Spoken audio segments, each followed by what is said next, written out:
क्या आप जानते हैं कि हवाई जहाज आकाश में कैसे मोड़ लेते हैं जबकि इसमें स्टीयरिंग नहीं होती?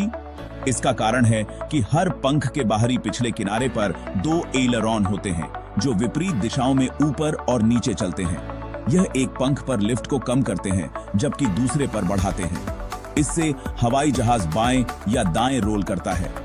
हवाई जहाज को मोड़ने के लिए पायलट एलरॉन का उपयोग करके पंखों को इच्छित दिशा में झुका देता है। क्या आप जानते हैं कि यह कैसे उड़ता है?